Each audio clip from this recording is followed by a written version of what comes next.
Kung naghahanap ka ng totoo na maaasahan mong portable fan, meron akong isa-suggest para sa inyo. Ito yung tried and tested ko na Aurashare. Ayan. So, ito yung Aurashare fan na merong 10,000 mAh yung battery. At talaga naman, alam mo, nakakabilib talaga to kasi minsan ginagamit namin siya, hindi nauubos yung battery niya talaga. So, maghapon na event na ginagawa namin, bihirang-bihirang mangyari na maubos yung battery niya. So, talaga namang maaasahan niya siya. So, itong Aurashare fan ay may 10,000 mAh at pwede mo siyang isabit. Ayan, so hindi ka na mahihirapan, di ba, na bit-bit mo yung fan mo. At pwede mo rin siya pagka sobrang init at gusto malamigan yung loob mo, pwede mo rin siyang ilagay sa loob ng belt mo at nakaloob lang siya sa t-shirt mo, di ba? Kasi meron siyang, ayan, panglagay dun sa loob ng ating pants or ng ating shorts or skirts. Ayan, so meron din siyang ganito. Kung gusto mo, pwede rin pa ganyan para kung naiinitan ka talaga sa loob. At in fairness, meron din siyang power bank. So pwede mo rin siyang gawing power bank kasi meron siyang saksakan ng USB. Ayan. At talaga namang malakas siya.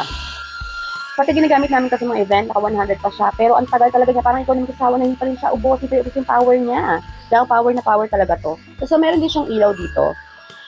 Pwede rin siyang pailawin. Ayan, o diba? Meron na rin siyang built-in, ayan, flashlight. So, 3-in-1 na siya. Meron ka ng fan, meron ka ng USB, pwede pa siyang flashlight. So, ayan, kailangan natin to dahil magsa-summer na.